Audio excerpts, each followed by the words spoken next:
for the rest of the rodeo. Yes, sir.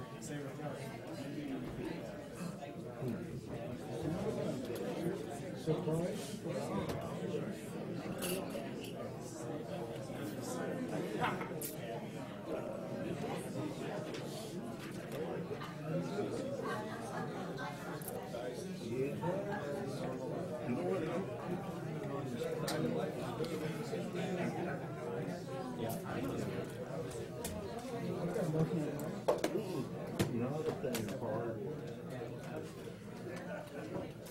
Yeah, you do. You gotta hide your heroin. I don't have a clue. And I don't want to go after it. Yours is spread out across the ocean It is somewhere, yeah. You fall into another place to figure out all the shark tooth.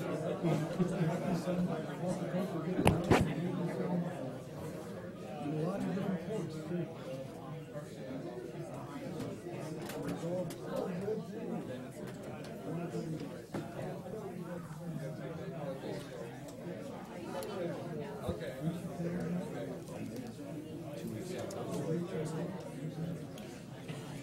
Hello, Don.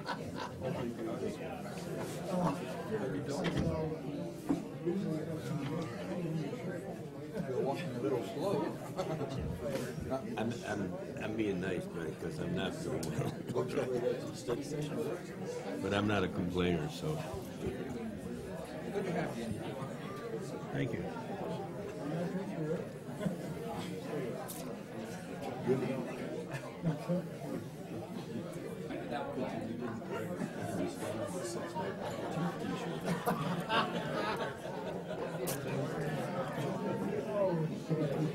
Oh, Lord. You wear that next time. Yeah. I told her. The good part, I love it. I told her over room. I said, you know, I'm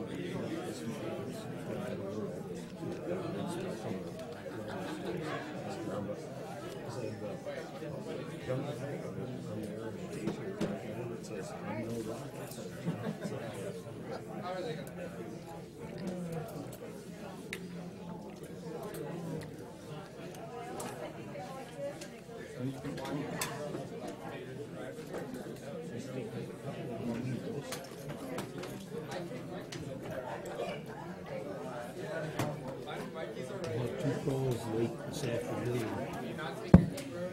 And people saying,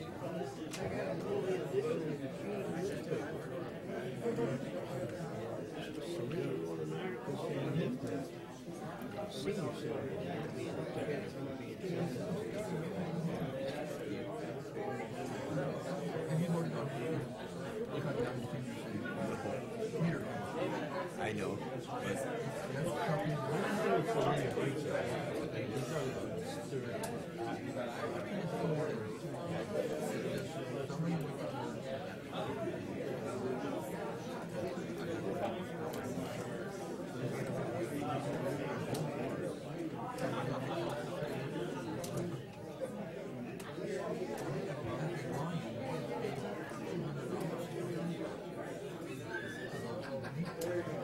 I feel so tired again, as far as I'm concerned. Senior said the same. Be the last thing I go for tax.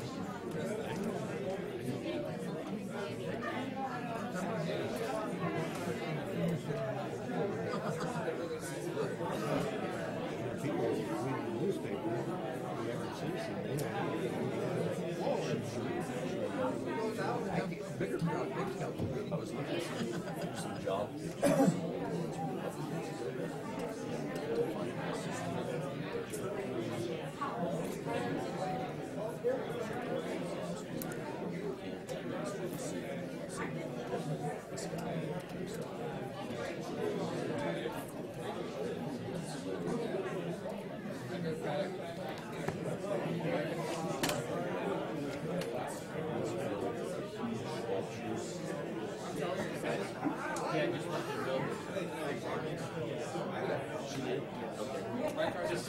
I'll be watching when I go to the shop in the morning. Huh?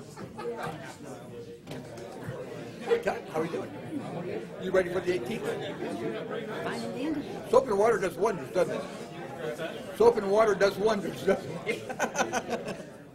I'm doing pretty good. How about yourself? I've been ailing here the last couple of weeks. Well,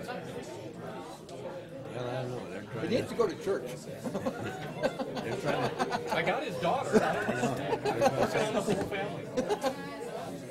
they're doing all kinds of tests trying to figure out exactly what my problem is. All right, thank you.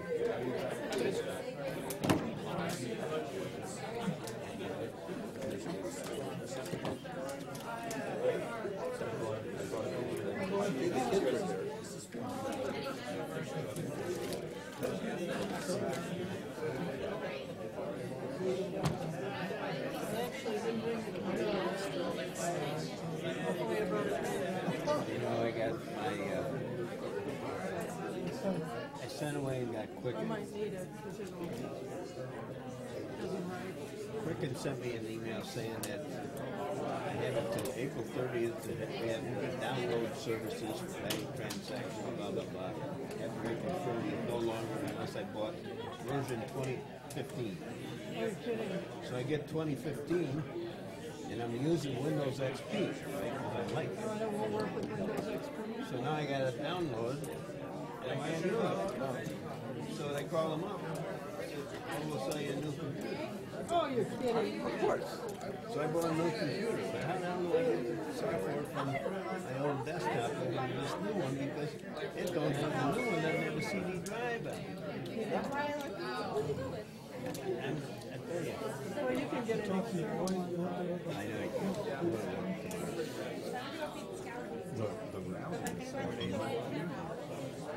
So we shall see. We shall see. Ah, good.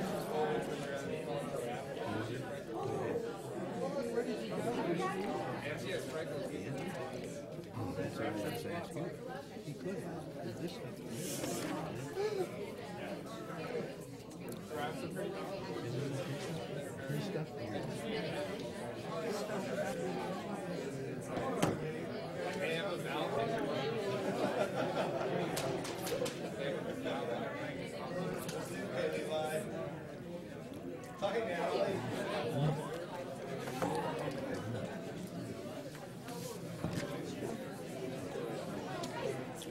All right. 559.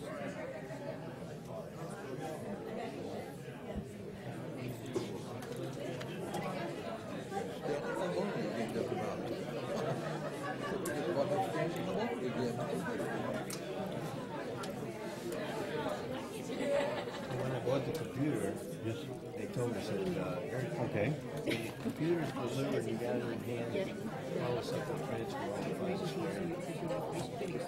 I take care of it. Okay, cool. Thank you for the email. I take it.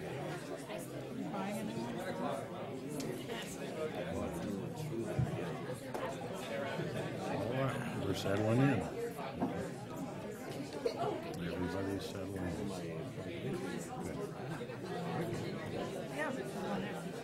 You guys ready? You guys ready? All right. We'll go ahead and call this meeting to order. Please rise and remove your hats for the invocation. Heavenly Father, as we gather here this evening to do the work of the town of Chino Valley, Lord, give us the foresight and wisdom to make the decisions that ensure the success of Chino Valley today and long into the future. Watch over the police and fire personnel that watch over us, and give your protection to the men, women, and their families that serve this great country in faraway places. We ask these things in your holy name. Amen. Amen. Pledge of allegiance. I pledge allegiance to the flag of the United States of America and to the republic for which it stands, one nation, under God, indivisible, with liberty and justice for all.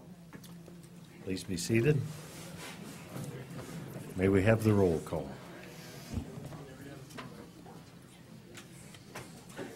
Good evening. Councilmember McKee. Here. Councilmember Turner. Here. Councilmember Wojcik. Here. Councilmember Hatch. Here. Councilmember Best. Here. Vice Mayor Croft, Here. and Mayor Marley. Here. I'd like to welcome everyone to the Chino Valley Town Council. We're here to conduct the town's business in a timely and professional manner. Please turn your cell phones to vibrate, and please hold all side conversations to a minimum. If you need to talk, please go down the hallway or outside. Introductions, presentations, and proclamations, we have none. Call to the public. Call to the public is an opportunity for the public to address the council concerning a subject that is not on the agenda. Public comment is encouraged. Individuals are limited to speak for 3 minutes. The total time for call to the public may be up to 30 minutes per meeting. Council action taken as a result of public comment will be limited to directing staff to study the matter, scheduling the matter for further consideration and decision at a later date, or responding to criticism. Do we have anyone for call to the public? Yes, sir.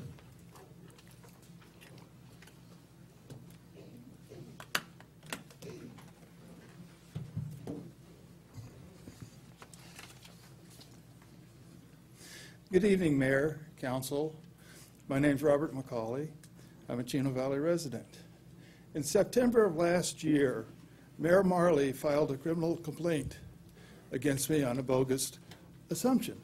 And it was confirmed it was bogus last council meeting when our attorney replied to Councilmember Wojcik, speculation is not grounds for conflict of interest. And that was the whole crux of his complaint. He wasn't even a first-hand person in this. He was advised of this complaint. Well, on the 9th of September, I was removed from P&Z in an executive session. On the 23rd of September, I came before this council and requested the information, the public hearing that Arizona state law allows me to have, and to this date, none of that's happened. Our UDO also states that I'm allowed a public hearing. I was removed falsely, and I want it corrected now before somebody new is appointed to P&Z. With that, I thank you. Okay, thank you.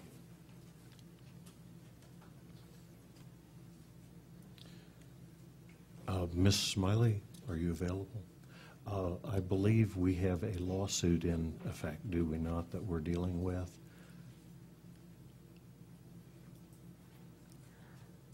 I'm asking Ms. Smiley. I don't know, but this is not a discussion item. It's just call to the public, so we can't respond, really. I was asking about the Windmill House lawsuit that is.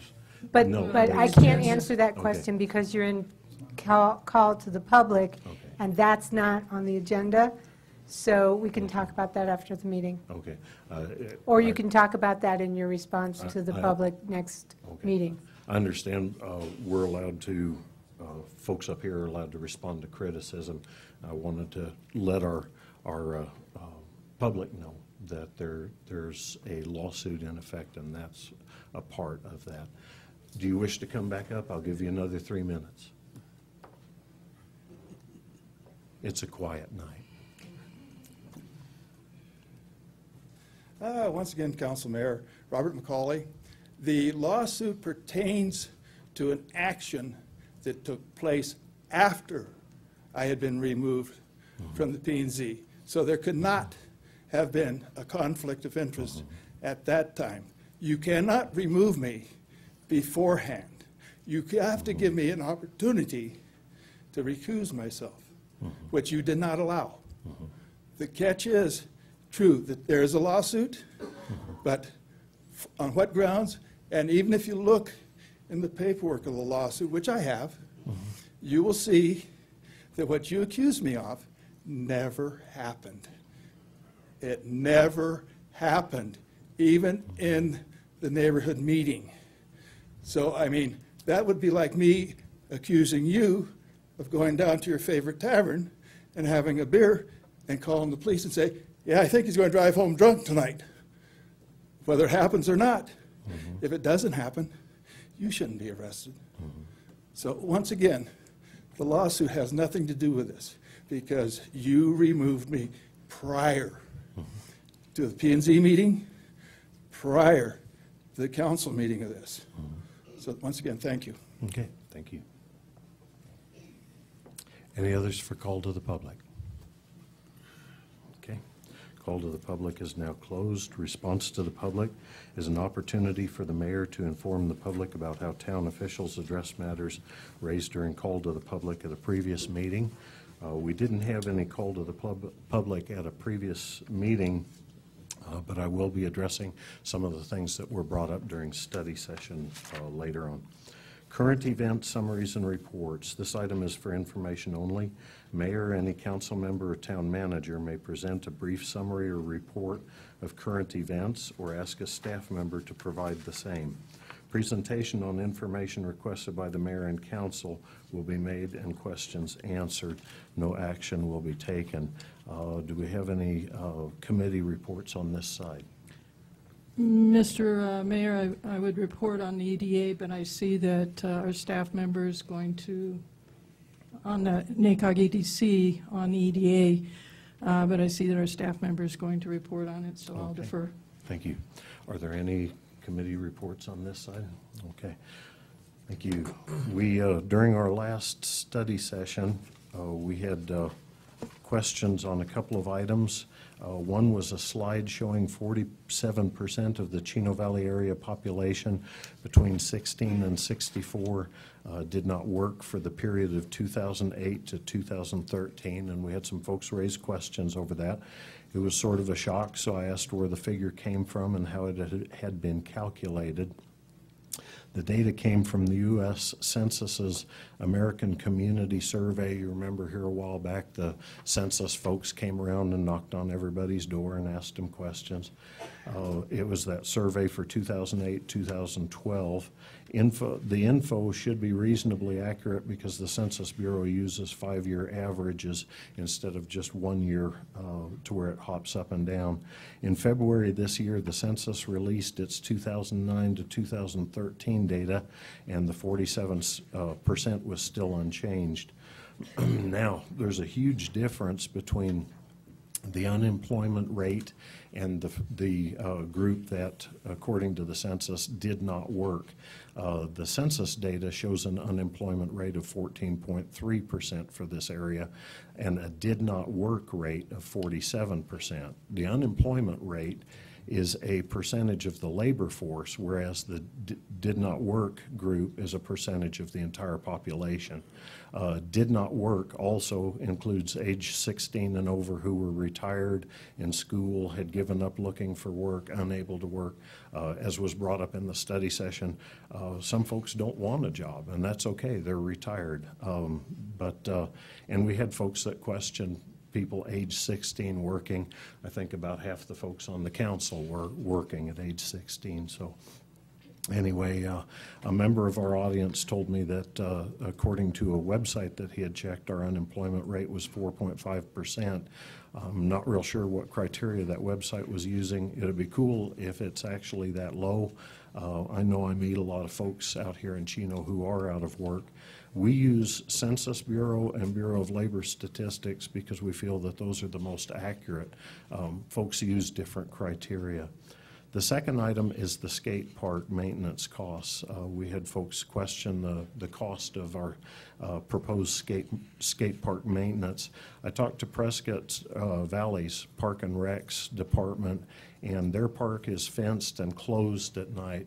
I don't think they're proposing that ours will be, but their park is fenced and closed at night, so their maintenance costs are going to be lower than a 24-hour facility.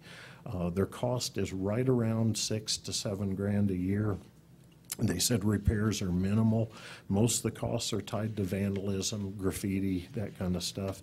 But they said that their main cost was putting the park in. They do very little repair of divots in the concrete, and they said that they do inspect it. So that gives us some idea, Mr. Town Manager, of our proposed. If we're open 24 hours, we might consider it to be double that, probably 14 grand, something like that. My mayor's report is, I had tried to get this published a while back, and we had a glitch, but I wanted to go over it with you. One of the greatest resources we have available to us here in Chino Valley is the League of Arizona Cities and Towns. The League is a voluntary association of the 91 incorporated municipalities in Arizona and provides training, support, and information to its members.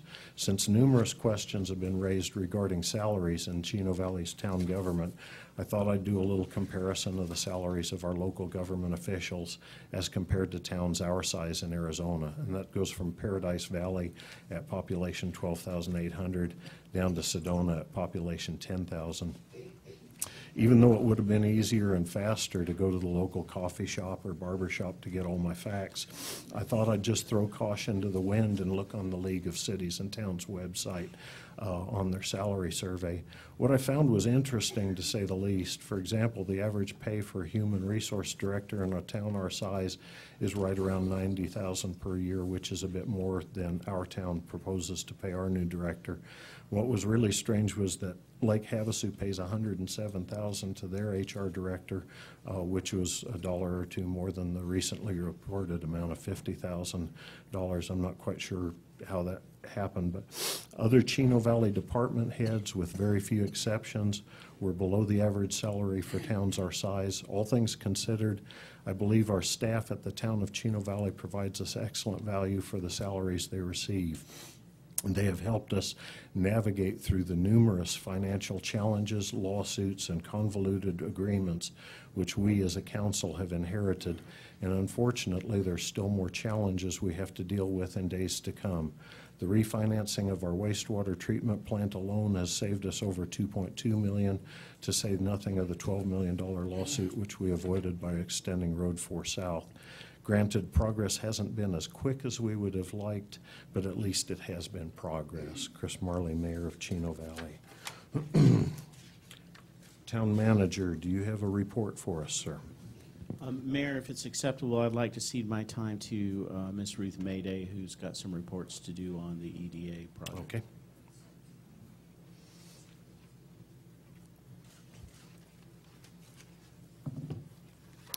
Good evening, Mayor and Council. Just real briefly, I wanted to give you an update on the EDA application. We have been in correspondence with the EDA. They have delayed the December 12th deadline to March 12th because of funding conflicts and continuing resolutions in Congress that overlapped. So the next date that the round closes is March 12th. Anybody that applied for the December round is automatically considered for the March 12th, and we expect some sort of response for them by the end of March or early April. And I'd be happy to answer any questions anyone might have. Anybody have any questions for Ms. Mayday? Yes, ma'am. I was told that it was kicked over to the committee would be the second week in April. So I guess I got conflicting information that the committee would consider it the second week of April. Well, in speaking with both the regional contact and the the project coordinator that we've been assigned, both said that they were meeting on the 12th, that we should have an answer sometime between the 12th and the end of the month or early April. That was the best they could commit to. Yeah, about 2 weeks ago, I was forwarded an email that said from Jacob Messias. That was April, I think the second week in April. So I'm obviously surprised we've got that's conflicting right. information. I'm surprised that that information was forwarded to you and not me, but Well, I mean, thank you. Okay, cool, thank you. And thank you, Ms. Hatch. Consent agenda. All those items listed below were considered to be routine, may be enacted by one motion. Any council member may request to remove an item from the consent agenda to be considered and discussed separately. We only have one item. Did anyone wish to remove it? No? Okay. Ms. Hart? Item 6A, consideration. Sorry about that. Item 6A, consideration and possible action to approve the financial report for the month ending December 31st, 2014. Motion to approve the financial report for the month ending December 31st, 2014. Second. Okay, we have a motion and a second. All in favor say aye. Aye. All opposed, same sign. Motion carries.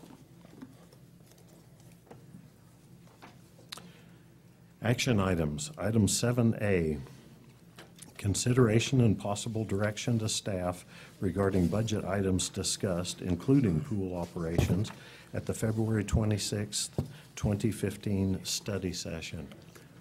Mr. Duffy.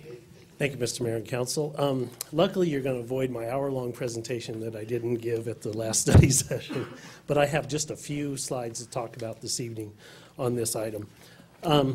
Essentially, I'm going to start putting a disclaimer up because on the budget information, I just want to let you guys know that the numbers are very fluid right now, that every day we're meeting with departments, we're getting new revenue numbers from those different sources. So I want to put this disclaimer up and just let you know that the information I'm providing is tentative and preliminary, and it's going to change. We do the very best we can to provide the most accurate data we have at the time, but numbers change. And, and since the study session, some numbers have changed. So I just want to put that disclaimer, and I'm going to put it up quite a bit. So, but here's the big issue. The big issue that we were facing as staff is we started our budget process really early this year, and we met with the departments probably 2 months earlier than we usually do. And after that meeting, we discovered that we're sort of going backwards. Now, through the mayor and council's direction over the last few years, our reserve level, we finally met our required reserves, and that's the red line on this chart. That's the minimum amount that our financial policies require us to have available. Now, it's not all cash. There's some receivables.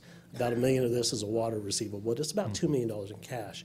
And as Mr. Smith pointed out during the study session, we need $1 million just to make payroll, just on average for solvency. So in 2011, we were about at $2.5 million. 2012, we stayed a little flat, but then over the last few years, we have slowly been gaining, and in 14 was the first year that we fully funded our reserves. We had enough money over that red line. 2015, our projection is we're still going up a little, but just a little bit. But then when we looked into next year's budget, and we started projecting where we were at, all of a sudden, this line started going down. Now, the years 17, 18, 19, and 20, we haven't worked those years, and the reason they're going down is because we estimate our revenues at 2% and our expenses at 3%, so of course they're not going to be in balance.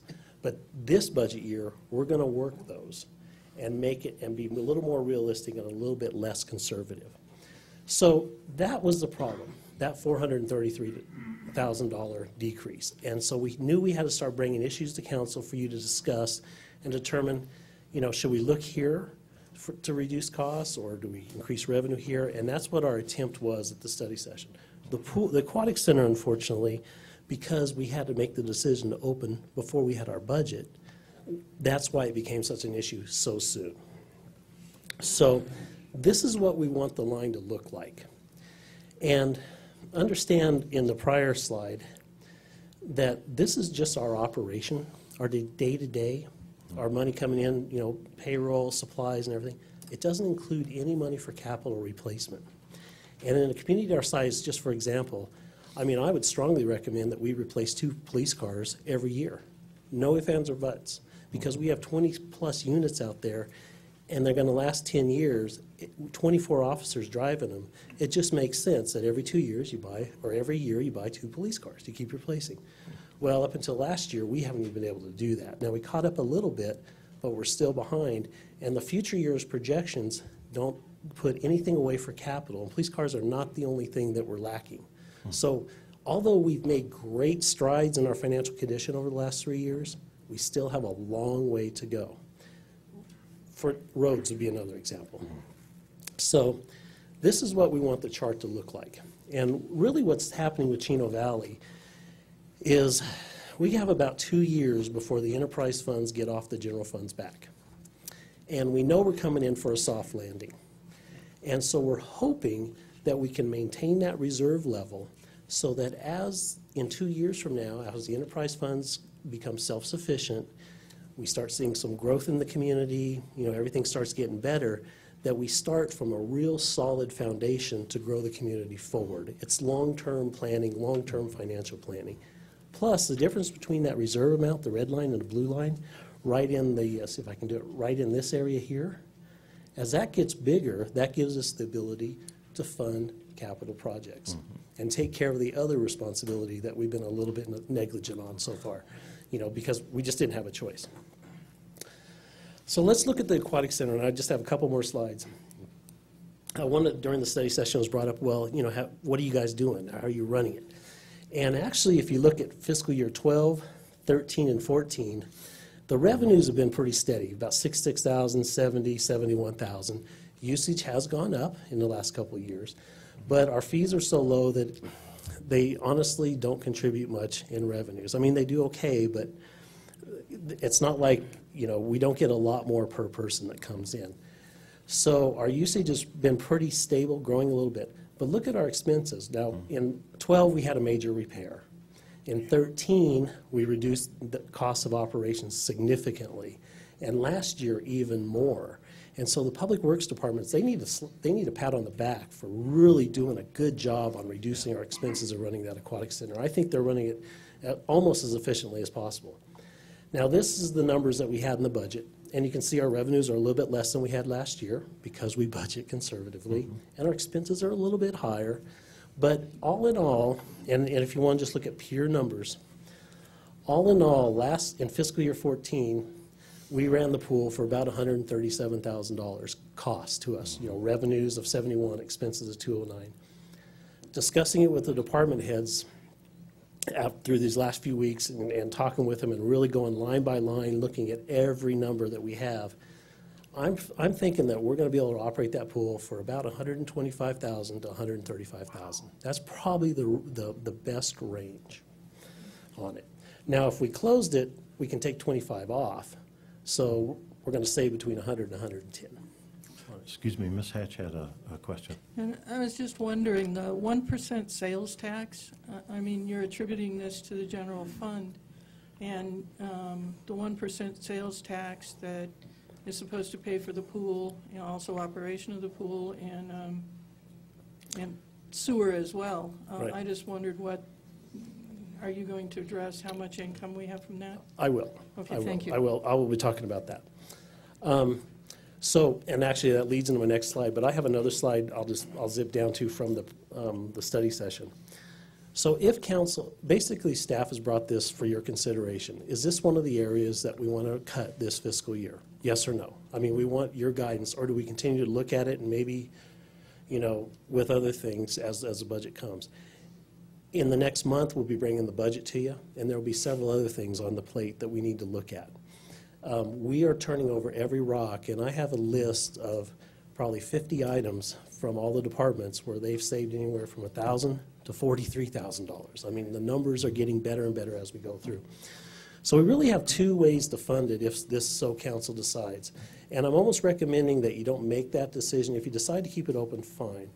But let's bring the budget to you, and then we can make the decision on how we want to pay for this right now. Now, one of the things is we are going to have some carryover funds. I mean, we're not going to use all of our contingency budget every year because we so conservatively budget revenues and expenses. We're probably going to have $200,000 to $300,000 carrying over from this year into next year. Now, if we use those, that's going to build our reserves. If we use them, we're going to reduce down closer to that red reserve line. The other option that Councilmember Hatch brought up was transferring funds from the Capital Improvement Fund. And let me skip ahead here. This is what the Capital Improvement Fund can fund. And as Council, I know you know, we collect a 4% sales tax. 3% goes to the general fund, 1% goes to the Capital Improvement Fund. And what we can use that per Resolution 4711 is associated personnel, maintenance, and operating costs of the water acquisition and extension, sewer extensions, park and pool improvements, and additional police. So it includes the maintenance and operating cost. And if there's funds available in excess, we can use them to retire debt, local grant matches, Chino Meadows subsidies, capital investments, or capital acquisitions.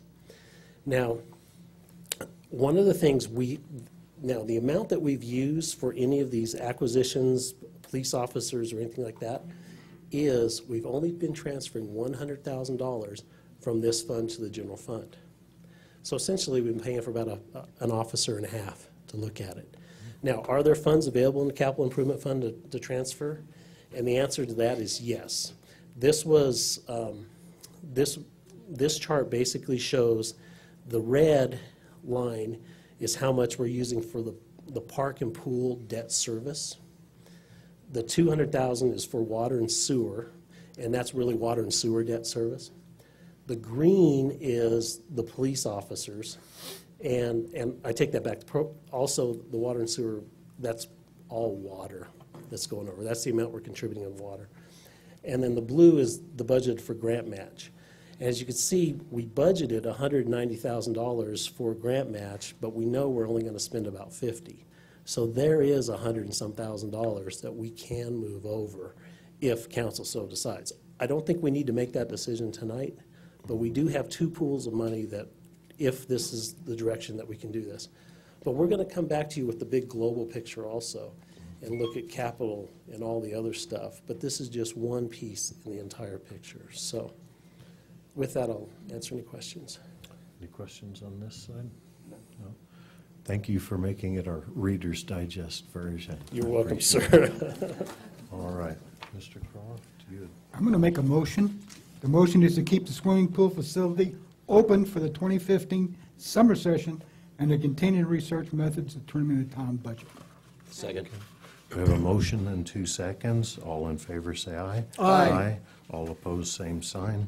Motion carries.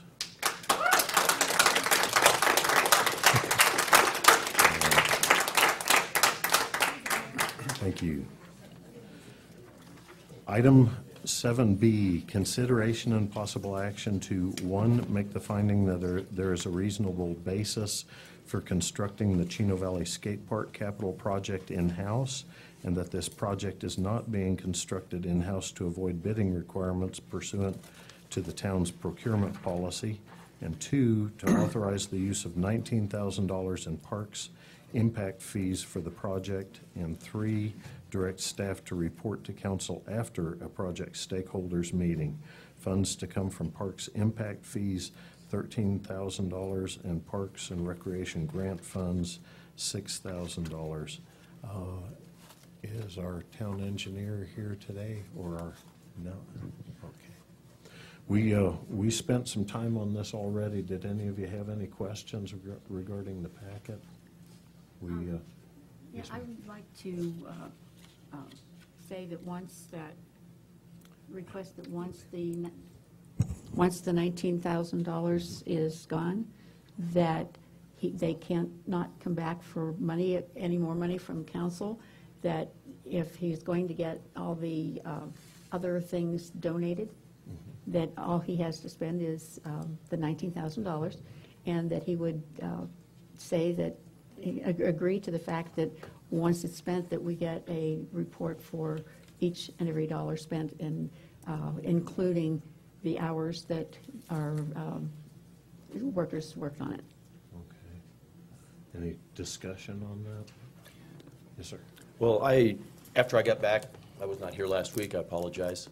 After I got back in town, I went and talked to Manager Robert Smith, talked to Ron Gripman, and some others.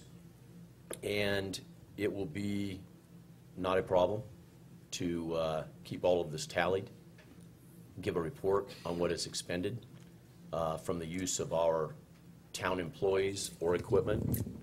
I've been assured that that can be done very easily. Now, normally, any project, whether it be contractor or in-house, we still have a town engineer, we still have a building inspector that is part of those projects. I mean, even if it's contracted out. So those people will still be doing their job as they normally would, no matter how the project is constructed. But as far as our road department, our materials people, things like that, that will all be tallied up in that report. This is an opportunity for this town to go out and get a lot of in-kind goods and services from the business community. There's been several of them step up to the plate already and say they want to do it. This is something the town cannot do. And so if there's an opportunity to go to the business community for it, I'm all for it. Any others? Yes, sir, Mr. Best. I'd gone ahead and done some research, so I didn't say nothing last week, but we went ahead and as a council approved $34,225 to get the plans and the engineering drawings for this skate park. And we all 7 said yes. And now, you don't want to do it, I don't understand, so why would you spend $34,000 and be hung up on 19?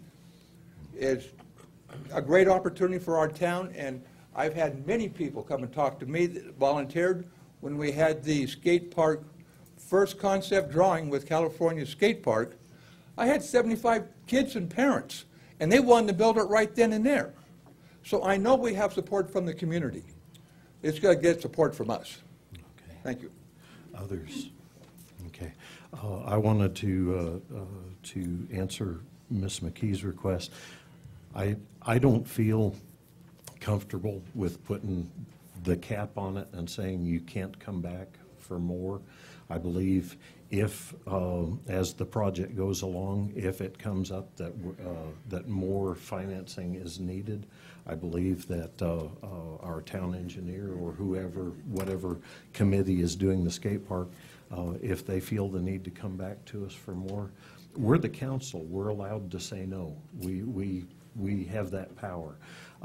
But to stipulate from the very beginning that the $19,000 is the maximum amount of cash that can be put into this, and to have us 2 years down the road with a half a skate park out there with rebar sticking out of the ground would be a shame. So I'd like to leave it to where, as anything above that $19,000 naturally will have to come back to us.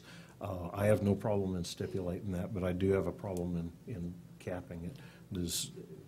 Any thoughts?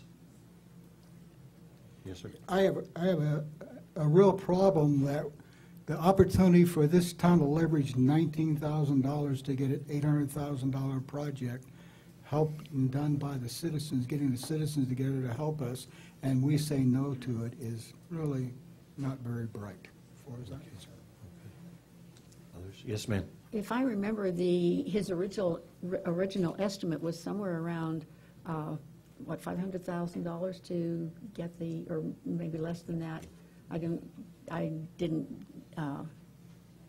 have the opportunity to check the minutes to see when he first said about it what the amount was, but it was somewhere quite a bit less than the $855,000, and that was not 5 years or 6 years ago. It was just a year or so ago, and how it would expand that much is, a question that I'd like for him to answer. Okay. And yes, sir. I'm not positive on that, but I think that may have been a number that popped up just in general before we actually had the engineering done and had an actual engineered estimate. I believe that's the case. Do you, Mr. Best, do you remember when the engineering was done, did they give us just a rough ballpark figure? I know concrete's gone up, steel's gone up, and we understand that, but did they give us any figure? There was no figure given that night in our, I know a lot of the kids, and they had things they wanted to change on the concepts that we had, and they worked with the design engineer from California Skate Park, and I think the kids have a drawing that would go ahead and give them something that they would like to have. And this skate park's going to be open 365 days a year unless we got 2 feet of snow on it, and then they can bring their shovels and still skate on it. But it was designed to go ahead and have BMX, skateboards, inline skates, and the old quad skates, if you're old enough to remember those. So, I mean, it's a versatile skate park. It's not just limited. There's no deep bowls that have to be cleaned out or drained when the water there. It is a multiple opportunity or a multiple skate park that a lot of kids can use. Okay. Anyone else? Any thoughts? Okay. The chair would entertain a motion then. I make a motion to make the finding that there's a reasonable basis for constructing the Chino Valley Skate Park capital project in-house, and that this project is not being constructed in-house to avoid the bidding requirements pursuant to the town's procurement policy, to authorize the use of $19,000 in park impact fees for the project, and to direct staff to report to council after the project stakeholders meeting. Second it. Okay, we have a motion and a second. All in favor, say aye. Aye. All opposed, same sign. Aye. Okay, can we have a roll call vote? Councilmember McKee? No. Councilmember Turner? Yes. Councilmember Wojcik? No. Councilmember Hatch? No. Councilmember Best? Yes. Vice Mayor Croft? Yes. And Mayor Marley? Yes. Thank you. Motion carries.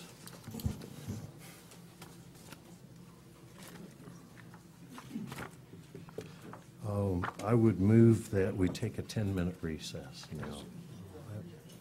Recessed for 10 minutes. Meet back here at about 6:50.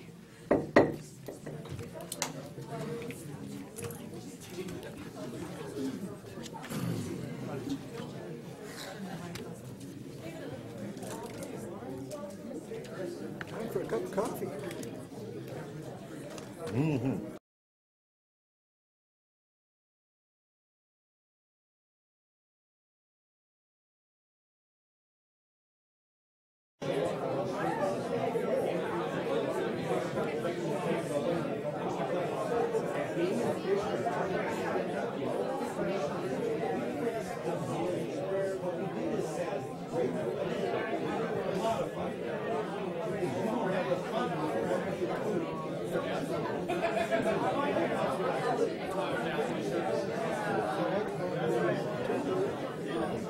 That's so nice. That's so nice.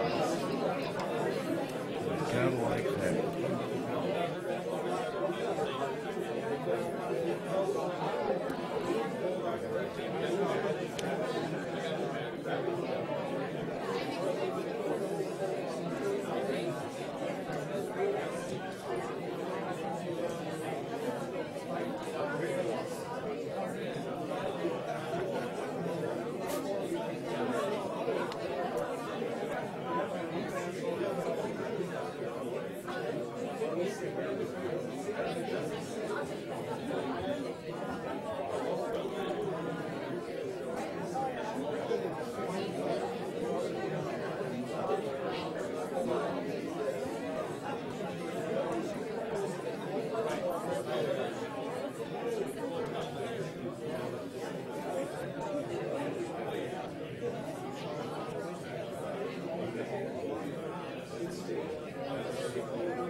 And maybe he might be good for it. Maybe that won't happen again. One never knows. We never know from where we sit.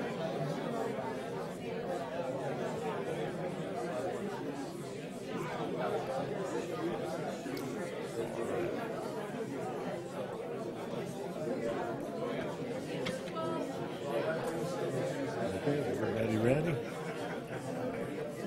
As soon as Liz gives me the go-ahead.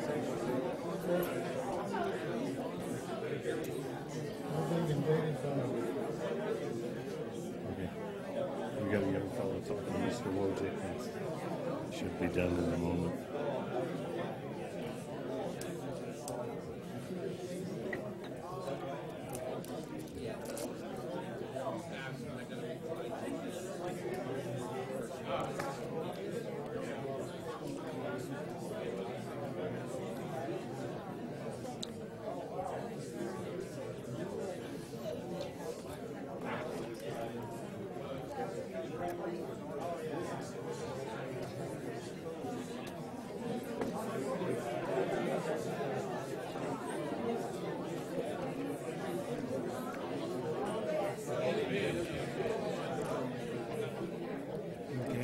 everybody.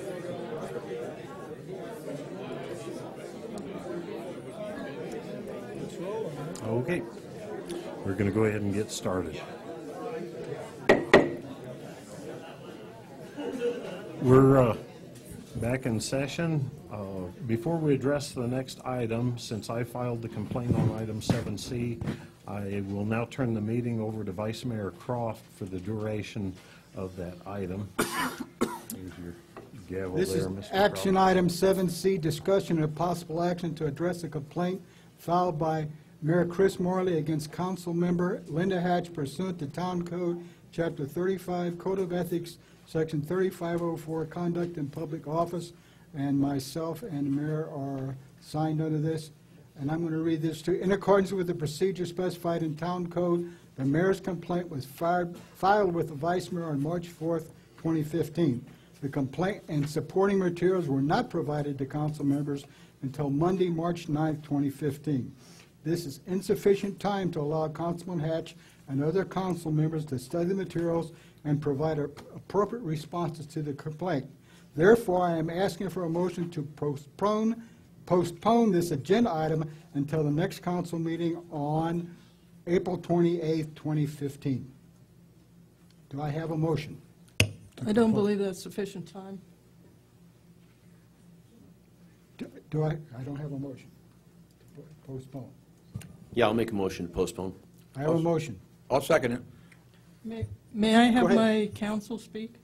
Sure. Please come up and tell us your name and. Hi, thank you. My name is Gary Kidd. I have the pleasure of representing Councilmember Linda Hatch on this particular matter.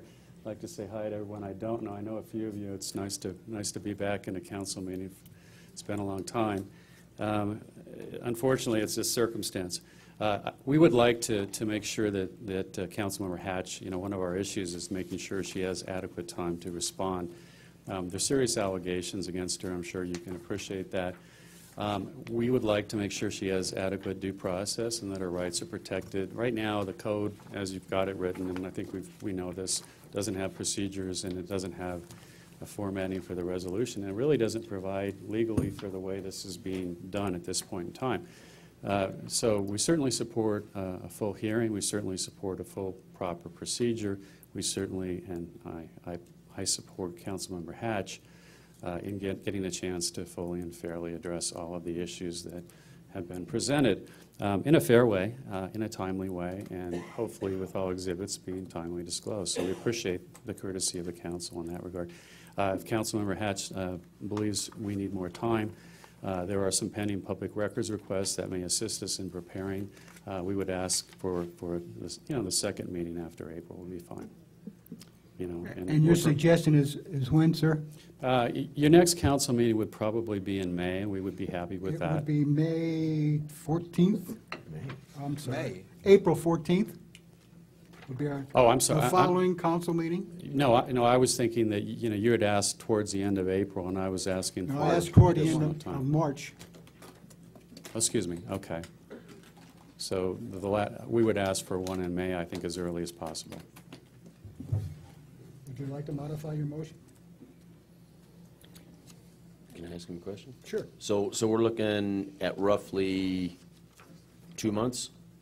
I would suggest that. My understanding is that you're going to be looking at some new revisions to an ordinance.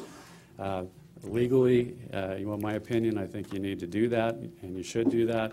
I think you're going to need time for that ordinance to be reviewed, and I think you're going to want to look at that carefully. Obviously, I'm not your legal counsel, and I would defer to her to give you legal advice on that issue. Okay, I will change my motion to delay this and bring it back at the May 11th council meeting. May 12th. Or May 12th, I'm sorry. Second week in May, May 12th. Is there a second? Second it. All in favor, aye? Aye. Aye. All opposed, aye? Motion carries. Thank you. I'll turn this meeting back over to the mayor. Okay.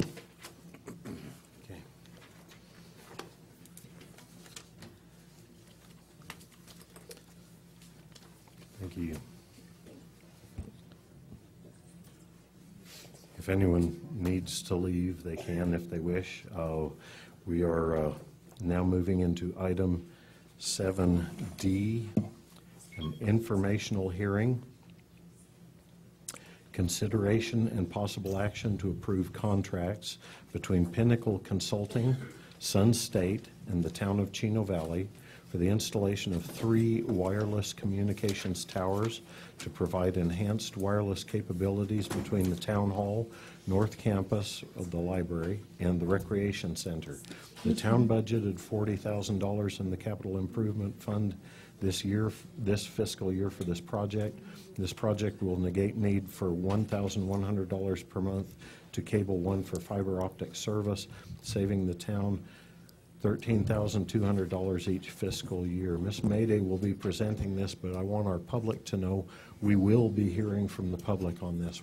I did not have a note in my last, when we addressed this last time, and we will be taking input from the public on this item. Ms. Mayday, I believe you have the presentation. I do. I'm sorry, was there a question? No, it's just a point of order. While you're taking comments now, last time was the public hearing, but the public was not invited to comment at the public hearing. And I know at least one person had noticed and was walking from staff member to staff member saying they were noticed that this was a public hearing, and yet they weren't allowed to comment at the public hearing. And I'm just wondering, technically, how you hold a public hearing and don't allow the public to speak. I could address that for you, Mr. Mayor, if it's Yes, all right ma'am. with you. Actually, what it was called was an informational hearing, which is exactly how it's referred to in the ordinance. I believe if you look at Section 4.25D11 refers to the notice that's required for the informational hearing, and the prior section, I believe, is the point where they talk about an informational hearing. It is not a public hearing. A public hearing is an entirely different process. This is purely an informational hearing. And let me, for clarification, I was hoping we could hear from the public on this. Is that We not absolutely gonna- can. Okay, good, because I wish to have the public allowed to speak. They wanted to speak last time, so. Sure. Okay, great. Mr. Yes, Mayor, ma'am. I believe the public was noticed that they would, there's a notice there from Ms. Mayday's office. I believe you should probably read it because they were noticed with an opportunity to speak at the last. Okay. Mr. Carlson, do you have that notice? Mr. Carlson, hang on for just a moment. We will ask for input from you, but that's why I said to Mr. Smith and Ms. Mayday, I want Mr. Carlson and whoever needs to speak on this subject. I wish to have them allowed that time. So. And everybody that was noticed last time that was in the 1,000 feet has been re-noticed this time. The notice has been reposted and republished in accordance with the ordinance. Easy enough. Okay. Okay, Ms. Mayday.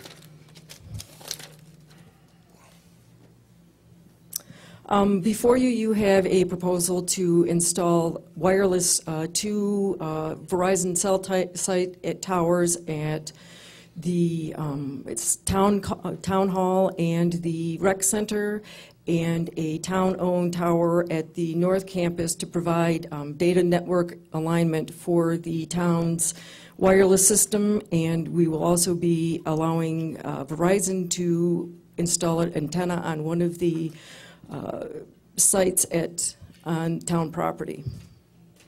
The goal of this project is to increase Verizon coverage and service within the town for the staff and the citizens. All of the staff's equipment, the tablets and so forth that we rely on for field work all have Verizon cards in them. The police's equipment all have Verizon cards, as do the sheriff's department. This would also enhance coverage at Old Home Manor. It will provide the needed height for town wireless antennas at no cost to the town. Given the trees and the other obstructions in town, we have to get these towers, we have to get the receiving equipment up over 75 feet in order for them to work properly. We can construct a tower and install and align the town's antennas on all towers at no cost, and eliminate the Cable One fiber lease costs. If you look at this map, we've seen this before. There's my pointer. These green dots indicate the location of existing cell sites. The proposed tower sites are here at the town hall, here at the recreation center. Those are the two that would be the monopoles, and then there would be a lattice tower constructed here at the North Campus. This will provide triangulation of signal this way and this way so that we have a better boosted signal out at the rec center, which will allow for better reception out at the Old Home Manor, where we have the wastewater treatment plant and some other town facilities. Again, this system will create a wireless data communication network for the town that's going to eliminate the $1,100 a month that we pay for Cable One. At some point in the future, we should need to recommission the rec center. That would be another $1,100 a month, so it could save us at least $2,200 a month. Again, we would do a lattice tower over here that would serve public works and development services. It would also provide a booster for the police department. The Sun State Tower at the rec center is the one that will have the Verizon tower. There's limited Verizon service on that side of town, and it's especially bad in some of the neighborhoods that the police are in. They have limited communication capabilities there. Sun State would pay no ground lease at this site. The town gets an 80-foot center line and a town dish installed, and we pay no lease for the tower space. Ordinarily, when these projects are done, anybody that puts anything on the tower has to pay a lease space or a lease rate for those spaces, and we'll get to those rates in just a minute. The cell site at the town hall would be comprised of a 100-foot monopole. Again, Sun State would not pay a ground lease. The town would get the 8-foot center line it needs and the town dish installed, and we would, again, not pay any lease for tower space. This is the town hall location. This is the building here.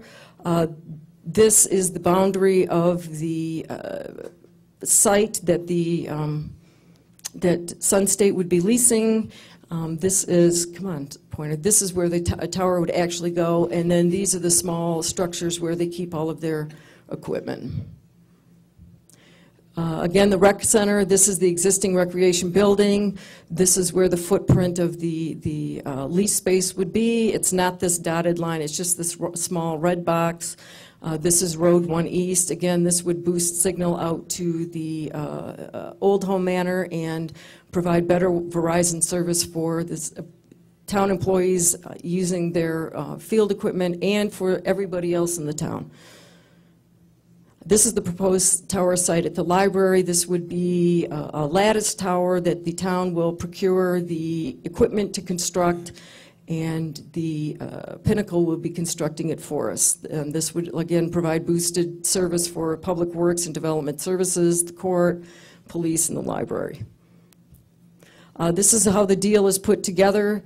The Sun State ground lease for 2 50 by 50 sites would be at no cost to Sun State. The town will provide the caisson design and all materials for construction and installation of the town-owned tower. We've budgeted 28, we've got it down to 23.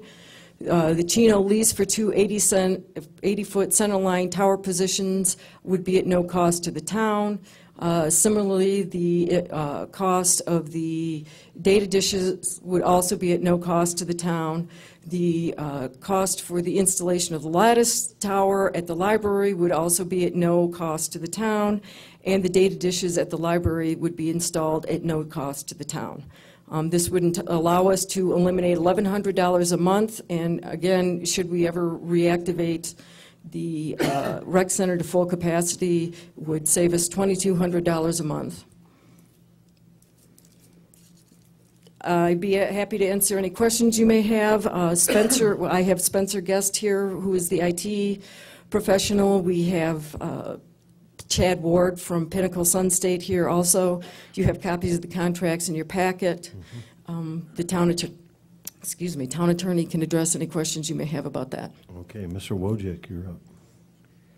Yeah, I'm wondering about the requirement for a data dish over at the swimming pool. I can't quite understand what data we might be transmitting back and forth to that area. I'm going to let Spencer address that. The facility over there, there's more than one facility, Councilmember Wojak. There is the community center, which we use for staff. Currently, we don't have a tremendous amount of staff over there right now. We also have that same connection that routes over from there to the aquatic center. So there's a connection between those two facilities. And this one connection would allow us to make that data hop from the recreation area back over to the town. Allows us to put staff as well as the telephone communication to those facilities, all those facilities over there, including the scoring building and everything over there. There's no possibility that we might be doing something in advance for relocating Public Works to that vacant building over there? And that's why we stipulated on there that we are currently paying $1,100 per month. But if we ever take the step to move staff, which was one of the projected plans for the town, if we ever take that step to move a significant amount of staff over there, we're going to need another connection.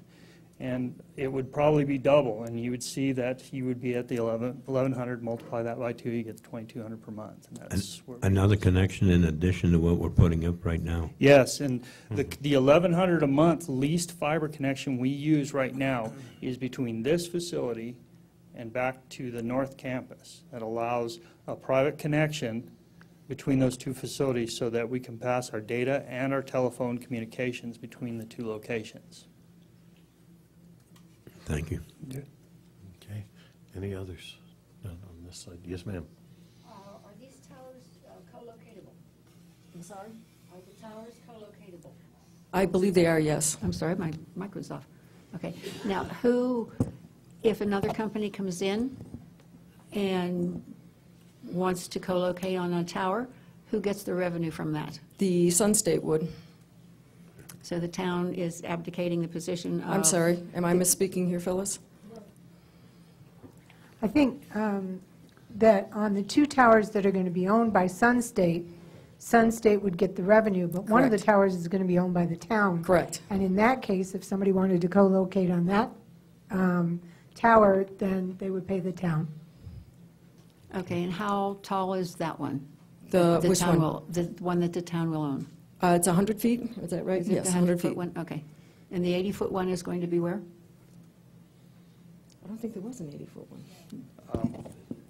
I'm sorry, it's probably a point of confusion for some of you. The towers are 100 feet. All 3? Yes. Yes. 2 of them are monopole towers, meaning they're just a singular pole. The lattice one at the library is 100 foot as well. The 80-foot marker that was referred to was the center line that we receive on the Sun State monopole towers. So we're at 80 feet on their towers. There's a little bit of a tower above that as well. So that's a little bit of a point of confusion, but that's where the 80-foot comes in. Thank you. Okay. Any other questions?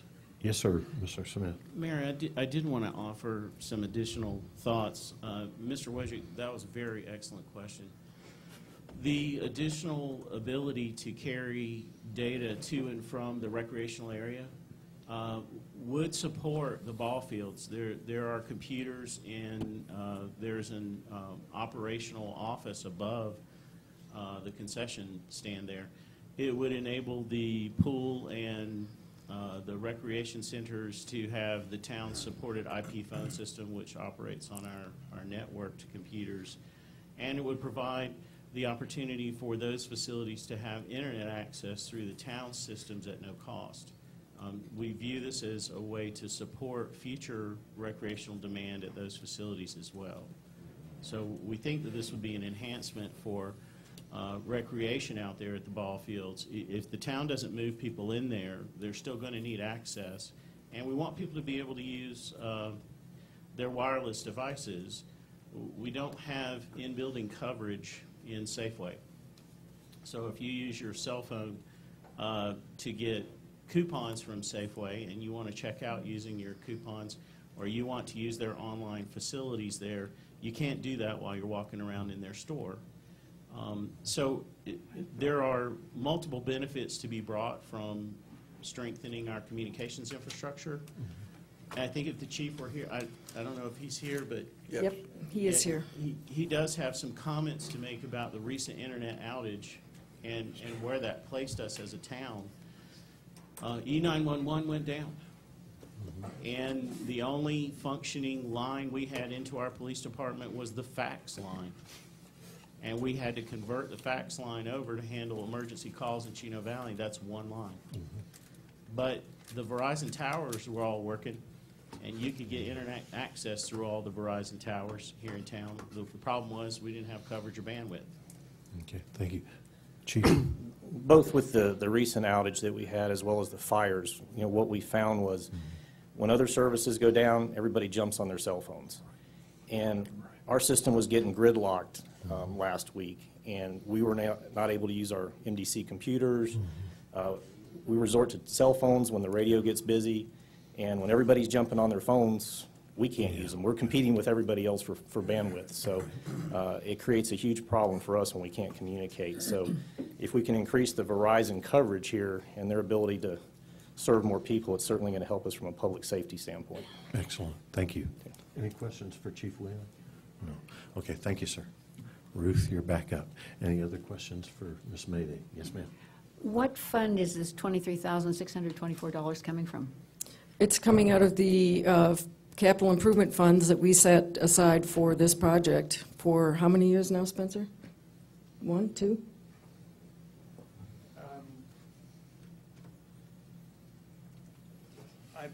I don't know that this was an ongoing thing. We had budgeted for it this year, though. We had Right. planned on it, yes. Okay, thank you. Thank you. Mr. Smith, did you have something else? No, that we did submit a $28,000 line to council in the budget for this purpose, and it was approved in the budget. Okay. We're seeking to use just under $24,000 for it. Okay. All right. If there's no other questions from council, we're going to get started with our public. First of all, I'd like to, the folks who received notice to come and speak. You received notice, sir? Please come on up and tell the council your name and I'm John Victor. I live right across the street from the pool, and myself and a couple of my neighbors are here. Yeah. Just wondered, I couldn't really tell from the presentation where the tower was going to be on the property. Is it going to be right next to the pool, or where's it going to be? It's actually, this is the building right here. You can see this is the rec center right here, so the pool's going to be back up over here. This is the recreation building. Okay, that's right across from our house. And then this is where the tower is going to go, is in this box right here. It's not encouraging. Mm-hmm. Well, that was kind of my question, is why does it have to go, well, why can't it be in the middle of the park by the light poles, which are already up, and it would blend right in? all right. Mr. Smith, do you have an answer for that, or? Mayor, I can speak to that. We have to locate the tower within a certain distance of one of the buildings at least that's going to house the radio equipment for the tower facility. We might have located that over near the pool. That's a higher traffic area in terms of pedestrian use. And so we did try to move it to a more remote location that would still have town-owned property associated with it. Also, the distance to fiber is problematic. This site's pretty far away from the fiber link, and it needs access to fiber. So this location was the best location when it came to juggling the concerns of trying to get the thing to operate and have housing for the equipment, and it be an optimal location for the systems of the town.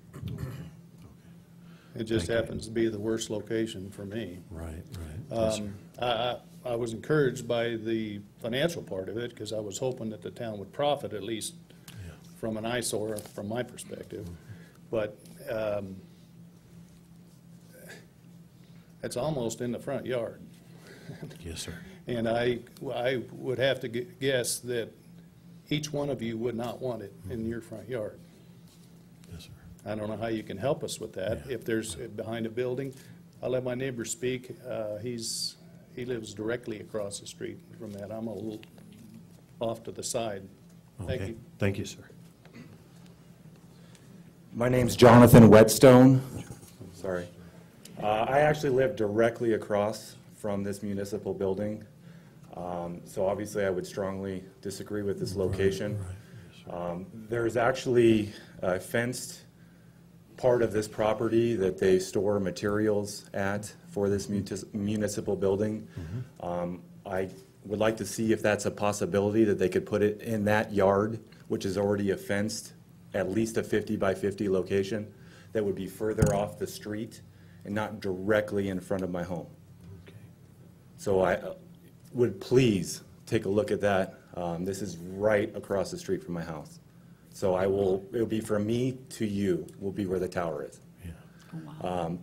Like I said, there is a fenced lot that's maybe 60 to 100 feet further off the street behind this that's got 6-foot chain link fence, and it's hidden from view because they've got stuff in the chain link. Right. You know, if it's a possibility to move it a little further back from the street so it's not directly in front of the residential homes that are there. This is not just a commercial street. There are residential homes here. Okay, thank you. Thank you. Mayor Marley? Yes, sir. If I could have a minute with Liz, I'd like to try and pull up Google Earth or Google Maps to be able to look at where these things are located and where these homes are. Okay. If that would be. Yeah.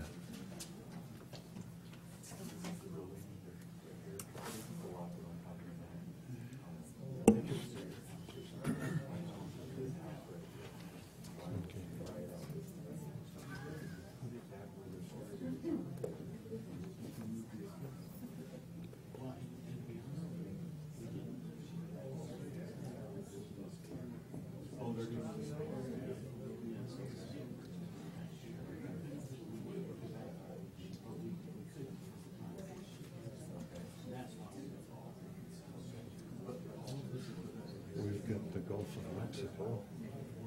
Close. I've been there, done that. Okay, she's getting it zoned in now.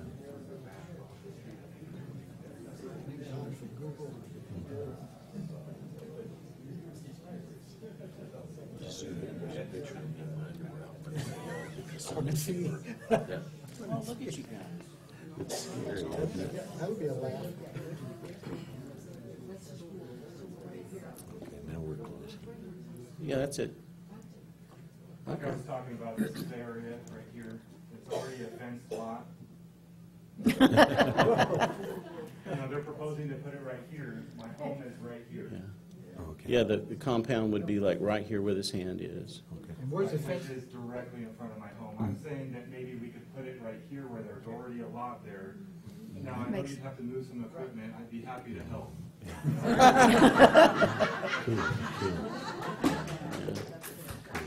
All right. I love the volunteerism. I do That's too. neat, that's neat. Oh, Government and yeah, citizens working together. if we're all done moving the map, okay, thank you. If I could Mr. have a Smith. minute to confer with Chad Ward, the Tower Co., on feasibility for relocation. You bet. If you would, could you guys duck out into the hall and we'll let the rest of our citizens speak? If there's a point that needs to be addressed by Mr. Ward or yourself, we can hopefully hold that till you get back, but that'll give you guys time. Thank you, Mayor. Our next one that was noticed. Yes, sir.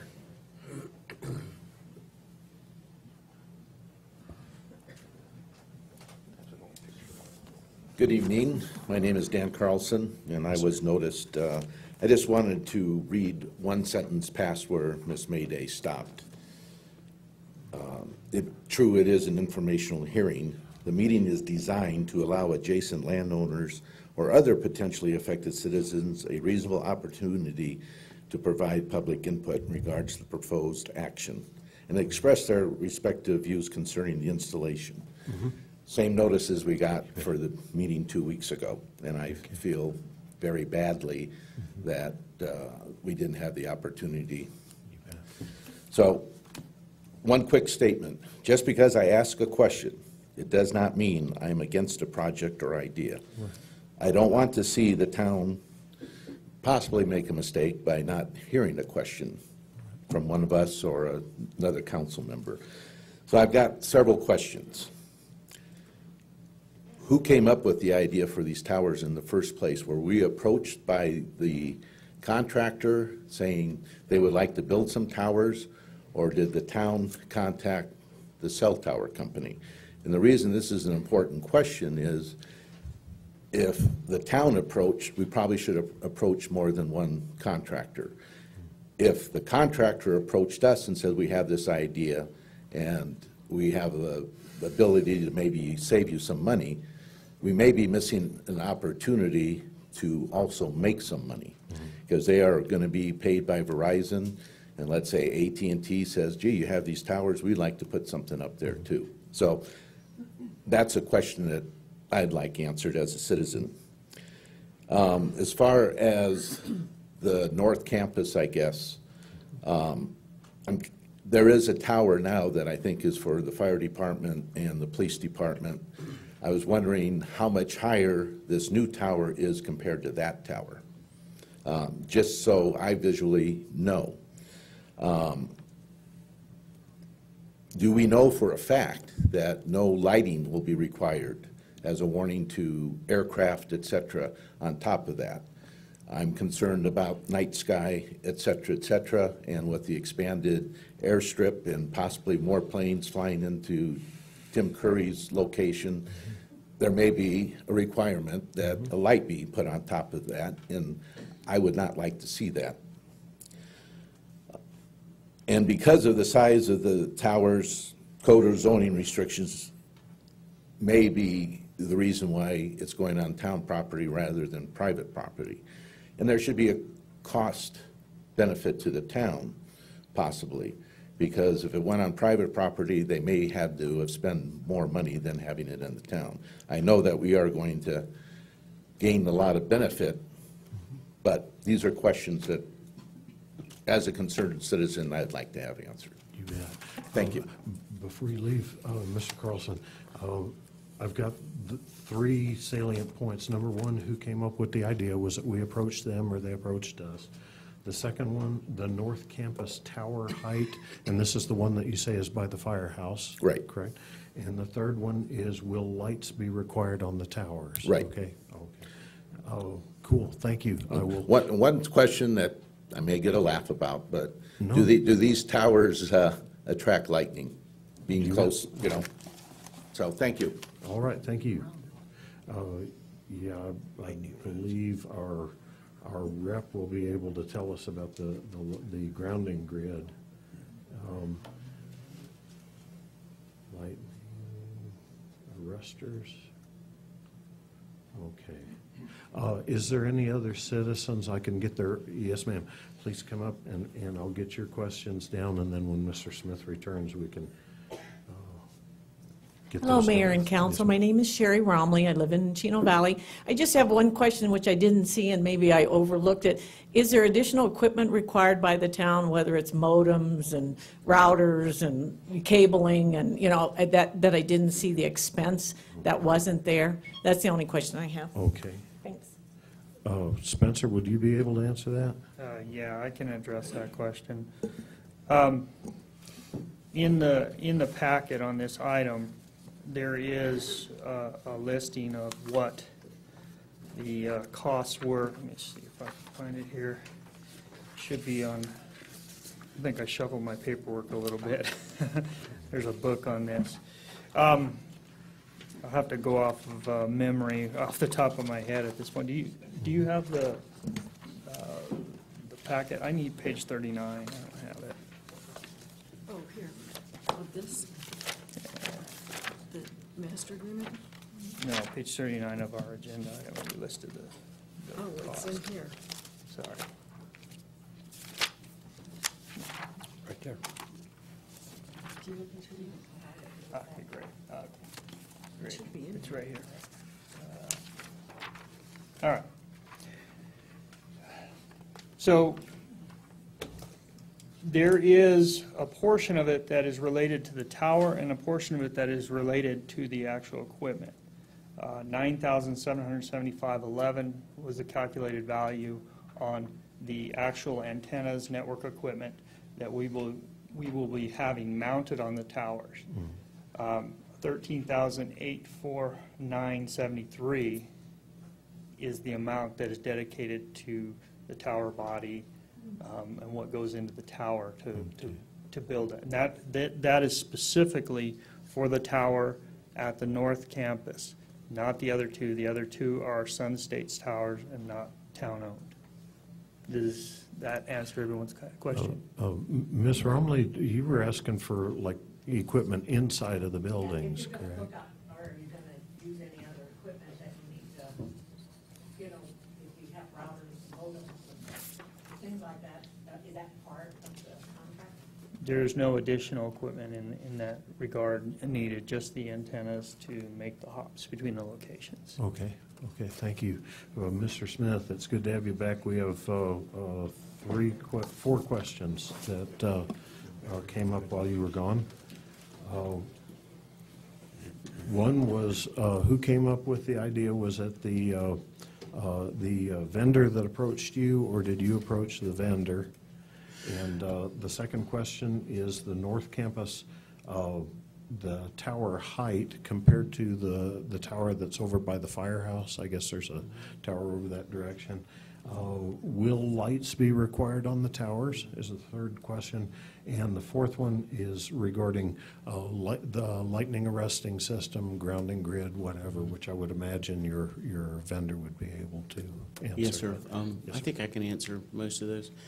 I came up with the idea, and the first person that I talked to about it is Phyllis, because I needed to know how to try and package that kind of an approach through our procurement code and understand exactly what the requirements would be on the administration to try and put something like that together. The real challenge here was trying to find a tower company that would create two towers exactly where we asked them to create them and still have carriers on them. Most of the time the carriers look at trip generation, demand, maps, and they determine where they want to put towers. We had things a little bit different here because we had dual purposes in mind. So I took the idea to Phyllis. Phyllis and I talked about how to get it done. And then Phyllis began packaging the deal points and the contracts while I went and looked for someone who would do this for us. What was the second question? Before we go on to the second question, I want our audience to know this is in line with what we have, as a council, basically task our staff to do, is look for ways to cut costs, look for ways to make a dollar stretch a little bit further. Second question is the North Campus tower height. We don't have any folks from the fire department here, do we? The North Campus currently has a tower out there. That's the SBA tower. I believe it's an 85-foot tower.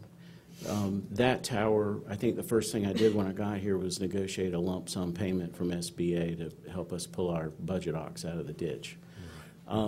That tower, we did contact them about trying to locate on that tower, but since we negotiated a lump sum payment, they're not talking to us anymore. They cut us a big check, I think it was $330,000, and they're done with us for a while. But the tower at the library, or in between the library and public service and the police department, will have plenty of room on it for a police department repeater if that's needed, room for a fire department repeater if that's needed, room for utility radios to coordinate our trucks. We've designed something there that would have plenty of room for us. Okay. It would not be robust enough to support a carrier and the antennas that they carry. Okay, so we're talking roughly 15 feet taller than the one that exists? Yes, sir. Okay. Question number 3, will lights be required on the towers? And this was basically a dual-purpose question, one regarding aircraft, small aircraft safety, and secondly, regarding dark sky. Right. I believe our code, as it's written, precludes towers from having lights on them. Okay. We don't want tall towers with bright flashing lights in the middle of Chino Valley. Okay. And none of these towers are required by the FAA to have lights. They're not tall enough. Okay, thank you. The fourth question dealt with basically, do the towers attract lightning, and the unspoken part of that, lightning arrestor grid, what The will we have grounding? cell towers are designed with a thing called a halo ground ring, and it's a buried ground ring that goes around the entire facility. It's a round, complete, continuous ring. Every metal part on a wireless facility is grounded to that ring. I mean, from door hinges to the metal grids at the front of the equipment shelter, everything is grounded to a halo ring, and that's to redirect the lightning strike so it minimizes damage to the tower. Okay, thank you. Did anyone have any follow-ups for those before I go back to the question when Mr. Smith left the room? No? Okay. When you left the room, Mr. Jonathan Whetstone requested that, if possible, this be moved inside of the fence yard or the old tennis court. And in all the moving, I got sort of seasick, but in all the moving there, could you point out to us where the tower is going? Chad and I went back into the office, and I want to invite him up to chat and meet with you guys. Okay. We looked at the back side of the building in terms of screening, because these homes are close. And I believe Chad can offer a relocation position that would work. And if it's okay with you, I'd like to invite him up. You bet. You bet. Chad.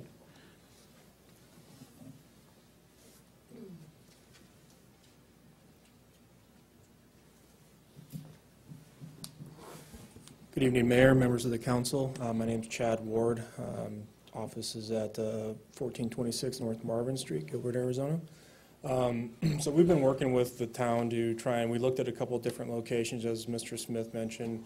One was on the north side of that building. Unfortunately, a lot of that area on the north side of the building was fill dirt or some sort of fill that was brought in. It's actually raised up a couple of feet. It would basically require a significant amount of excavation to actually get to the real dirt.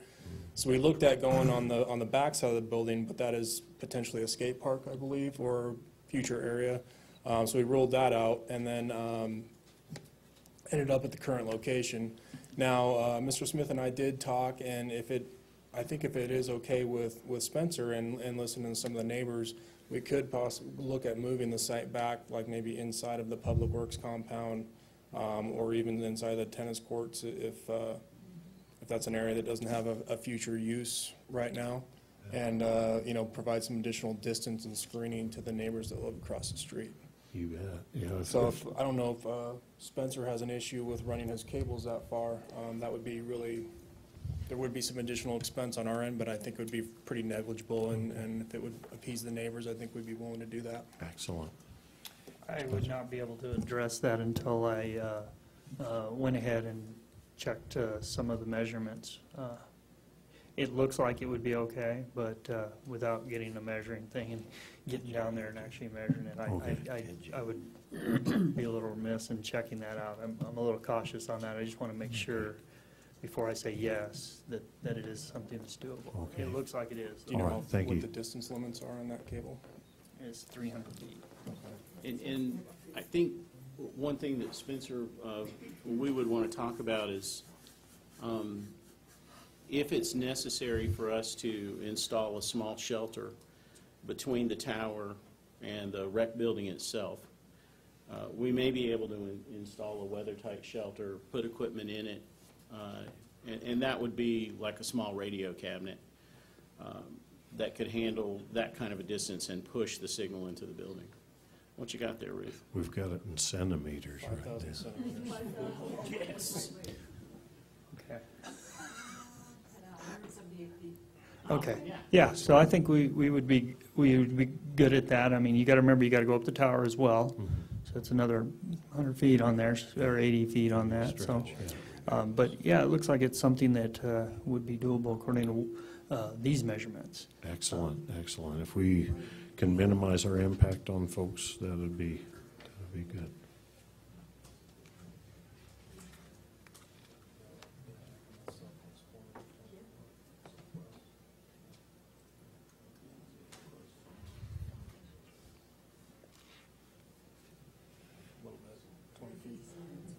Okay. Saves a couple of feet. Yeah, I think that would even be a better location. Okay. Behind the building. Okay, more like have the tower be in the tennis court. Building itself versus having a whole separate entity in front of your home. Sure. It would make a huge impact. Okay. Yes, sir, Mr. Hang tight for just a second. Mr. Best has a question. So. Well, it's not a question, it's a statement. This drawing that we see is not current. There's 4 basketball standards already on there that the kids use. We've converted it into 2 basketball courts. And whether I can put it where you're going to have that arrow is right now, I don't know if it's going to take out the basketball court or not. Yeah. I think we could locate it between the basketball courts and the fenced area. That's part of my skate park, please, sir. I run all the way down to the... And you are correct, I do use those basketball courts, and it would be good to keep those. I was more looking at in the yard itself, as far back as possible. Like right in that corner, obviously, yeah. But that would make a huge difference versus right here in front of your house. So we would definitely appreciate that. Yeah, that's right. Yeah. Okay, excellent. Well, it sounds like we've got something reasonably close that'll dodge the skate park and dodge the basketball hoops, so wonderful. Any further questions for any of these folks? Excellent, thank you, sir. Thank you. Mayor? Yes, sir. Yeah, you were noticed? No. Okay. But I didn't know if you were done with the public. Oh, no sweat. Were there any other noticed folks? Okay, then you're up. It's part of our calisthenics program.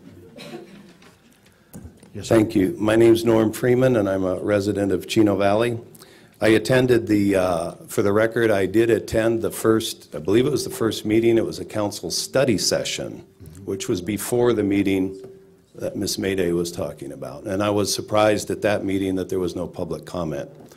But I guess I'll share those comments tonight. I would really like to see you consider separating these two things out. One thing is the town's communication needs, okay, and clearly that's the town's business.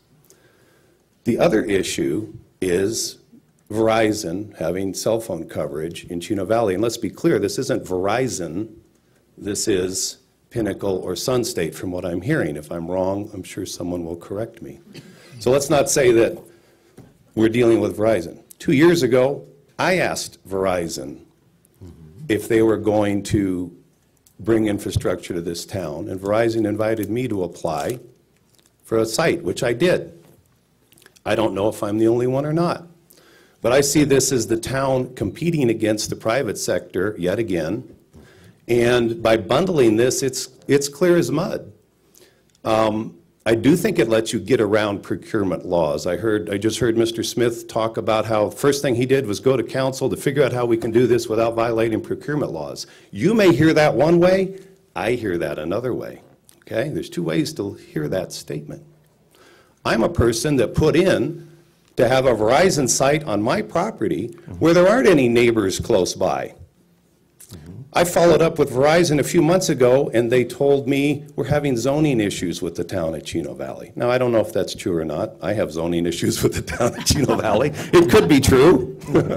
But I hope it's not true. I hope it's not true that the town, because from where I'm sitting and where I'm looking, it looks like the town is willing to waive any kind of rules, and we have special things, and the town code doesn't require lights at 100 feet.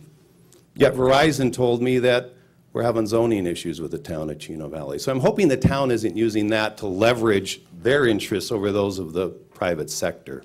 This town will only go forward if people are free to invest in it and if they feel there's going to be a return on their investment. You can't mandate that. You can't regulate that. You can't create that. You need folks that are willing to work with the private sector and bring things to Chino Valley. As far as the internet going down, I take exception with Mr. Smith that Verizon had data when the cable got cut, because Cable One and Verizon feed each other depending on what community you're in. And in this case, CenturyLink went down, and it took everybody up here down. I know that our police do an outstanding job in this town, but let's not buy into let's remember they have a radio system as well. And this was a very unusual event. And it would be really nice if we had more backbone providers coming through here than just one carrier, which is what we saw when the one cable got cut. Different issue. But that's why I would like to see it separated out. I do work for other cities, this very type of work. I provide data communications for cities. And I think the town can still achieve its goal of improving data communications without having to trample the private sector's right to also participate in projects like this. In Winslow, I'm looking at renting 3 feet on one direction of tower space, and it's $1,100. On the Navajo Nation, I'm looking at renting 3 feet facing one direction. And I'm saying that because with cell towers, you're using sector antennas and you're going in a circle. The Navajo Nation is around $5,000 a month for a very small piece of real estate. That upper 20 feet is the high rent district, and that's not where you're going to be. There are towers. There's a tower right next door to this building at the old fire station that already has antennas aimed, to the north campus, to the fire, I believe to the fire station over there. So I think it's disingenuous to think that this is the only way the town can get these data services for itself. I think there are other ways the town can get these data services, but they haven't brought that to you. Radio equipment, the technology's come a long way. Certainly you can get off of Cable One and you can save money, but I really wish you would look at those as 2 separate issues. Thank you. Okay, thank you. Just to clarify my notes, Mr. Freeman, when was it that you applied with Verizon? Approximately 2 years ago. About 2 years ago. Okay, thank you. Mr. Mayor, let me clarify that. Verizon asked people. Verizon has a portal on their website where people can go and put in their site. The topography on my property is such that it made a real good site. There are other sites. The school, I believe, has a cell phone tower on it, and they generate revenue from it. So if it's not me, I'm fine with that. But who else? Was the school given an opportunity? Did the school district, who's also struggling for funds, have an opportunity to put in? Did the fire district, who's struggling for funds, have an opportunity? Let's be careful we're not trampling those folks. You bet. Thank you. Thank you. I just wanted to verify that 2 years ago mark, because as I said, a part of what our council does is we try to encourage our staff, be creative. The private sector competition,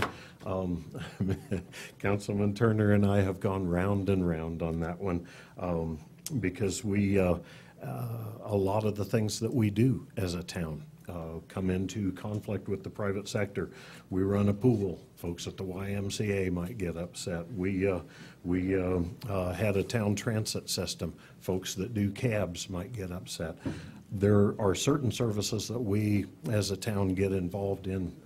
And like I said, Councilman Turner and I have talked about that a multitude of times because he's very much against the government encroaching on private sector.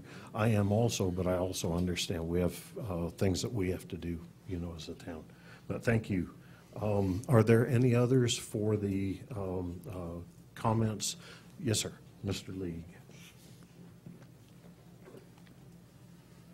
Just a comment, Mayor. My name's Todd League. I'm with the Parks and Recreation Advisory Board, and just to remind the council that our committee has about 2 years of planning with this park. And there's quite a bit. I don't see any issue with putting it in that, was it the northwest corner of that yard. I think that part would work with volleyball and stuff that's on a master plan. But also, when you make those decisions, if you would look at maybe putting lights for the skate park and for the volleyball and for the basketball, if it's going to hang on that, I don't know if that's possible with the cell tower, but to try and get more use out of it than what just for cell. Okay, okay. Mr. Ward is still here, I take it? Right there, take it, bro. Okay. Yes, sir. Mr. Ward, can lights be hung on those towers safely? Okay. How about future bungee jumping facilities or something like that? None? Okay. Just thought I'd ask. Todd's into recreation. I thought that would make the town some money. All right. Until you push off. Yeah, until you push off. All right. Any other comments or discussion on council's part? Anything else from our audience? Okay. Any questions for Ms. Mayday? All right. Chair would entertain a motion then. Motion to approve contracts between Pinnacle Consulting, Sun State, and the town for the wireless communication project. Second. All in favor say aye. Aye. All opposed, same sign. No. No. No. Okay, we'll need a voice vote then. Okay. Councilmember McKee. No. Councilmember Turner. Nay. Councilmember Wojak. No. Councilmember Hatch. No. Councilmember Best. No. Councilmember Croft, Vice Mayor Croft, excuse me. Yes. And Mayor Marley. Yes. Okay, motion fails. May I say something? We're not allowed to speak after we've had the vote, but, yeah. We as a council can make that exception. Okay, yes, sir. I would ask that, or make a motion that our staff would go ahead and do some more research on this, that we had gone ahead and heard from our council, our constituents, and then bring it back before us. Okay, okay. Ask our staff to research it some more. Okay. That wouldn't be a motion because we've already voted, so, okay. We can instruct staff to do that. Item E, consideration and possible action to select Henry & Horn LLP as the town's audit firm, as recommended by the Finance Committee, to perform professional audit services for the fiscal years ending June 30th, 2015 through June 30th, 2017. The town will budget the annual amount for each of 3 fiscal years in the Finance Department's budget. Mr. Duffy. Yeah, thank you, Mr. Mayor and Council. Just a real quick item here. According to our town's financial policies, every 5 years, the town needs to go out for an RFP for an audit firm. We typically have, in the past, have selected them for 5 years, but during the process when I took the RFP to the Finance Committee, they recommended 3 years with an option of 2 if the firm's doing good. So in 3 years, I'll go back to the Finance Committee and say, hey, the firm's doing good or bad, and we can decide to go out for another RFP at that time or continue with this firm. The Finance Committee did meet and scored. In your packet, you do have the scores of all the existing firms. We had 6 responses for our RFP, and based on my experience, these are the 6 main firms who audit most of the schools and cities and towns in Arizona. The firm with the highest score of 194 points was Henry & Horn out of Casa Grande, Arizona, and the Finance Committee unanimously recommended your approval of that firm for us tonight. Okay. Any questions? No? All right. Chair would entertain a motion. Motion to approve Henry & Horn LLP to the town's audit firm to perform professional audit services for the fiscal year ending June 30, 2015 through June 30, 2017. Second. Okay, we have a motion and a second. All in favor say aye. Aye. Aye. All opposed, same sign. Motion passes. Item F, consideration and possible action to appoint applicants to fill vacancies on the Planning and Zoning Commission, Parks and Recreation Advisory Board, Public Safety Retirement Board, Industrial Development Authority, and Municipal Property Corporation. Ms. Lewis is not here, so Ms. Hart, it's all yours.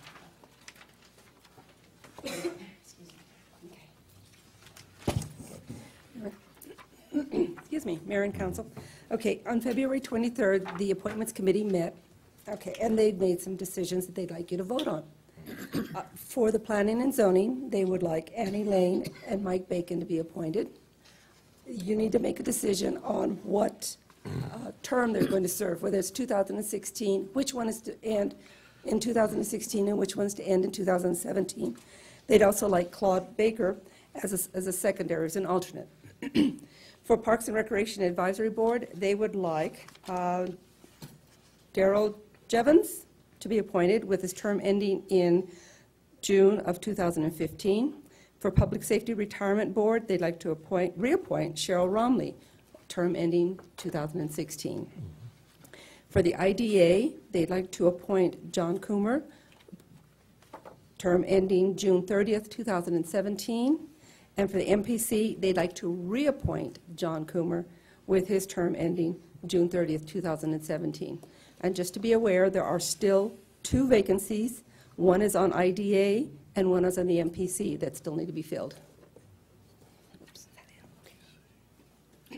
Okay, thank you. Thank you.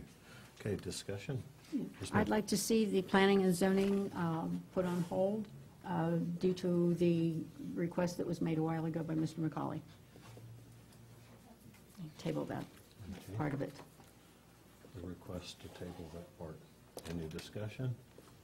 Well, the subcommittee recommended these folks. I would like to go ahead with a motion and then get the vote of the council on whether we table it or not. Actually postpone it, not table it. Okay. Well, we have a motion on the floor to table, which I suppose... Which we'll have to vote on first. Yeah, and then we'll go from there. Yes, ma'am. You know, in the past, we've gotten some information on their background, seen their resume and stuff when you brought them before council, and I don't see that attached here. You know, I'd like to know, because we made some new recommendations about how to choose people. At least I don't have it on mine. And I thought that we were looking for certain kinds of people, and I'd kind of like to see what the background is. I mean, you know, it's difficult to get people to serve on these committees, but you know, I think before we do that, we should have the opportunity to look at what we're approving. It is the final decision of the entire council, so if that's a request, we need to honor that. Okay, well, the first motion is the motion to table, which we will address. Was it, I'm sorry, was Yes, it to ma'am. table it for how long, or for a certain period, or? Pending I'm confused. Point of order, Mayor.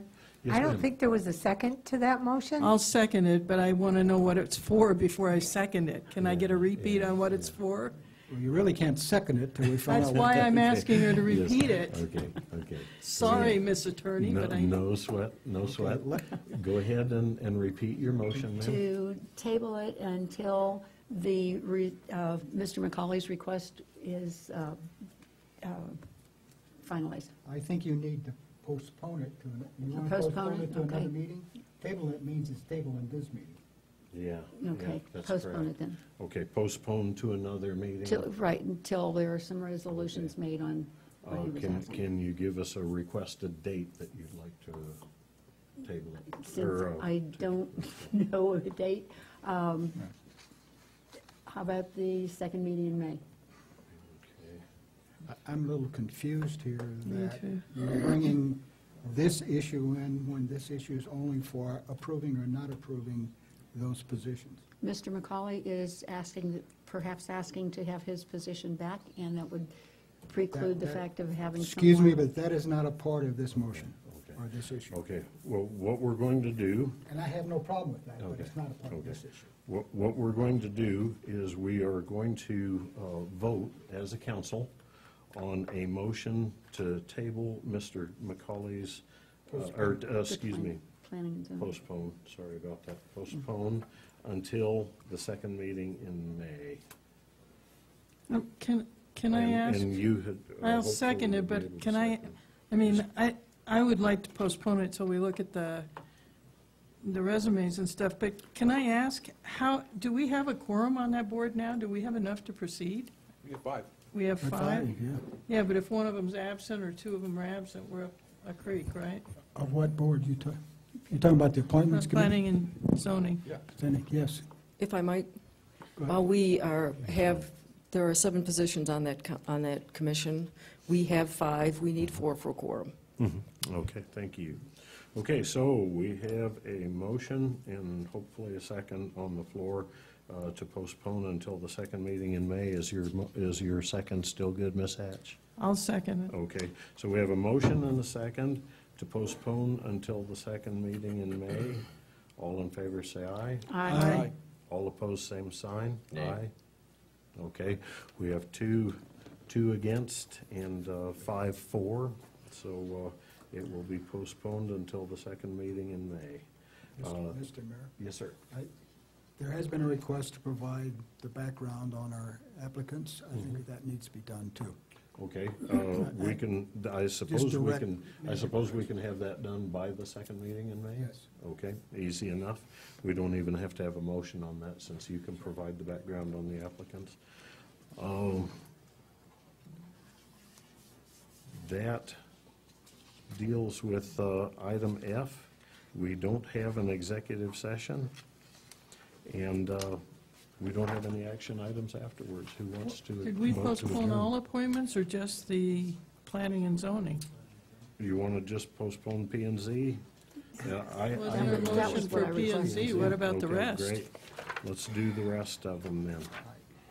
We divided that motion. Ms. Smiley, I assume we can divide that motion, correct?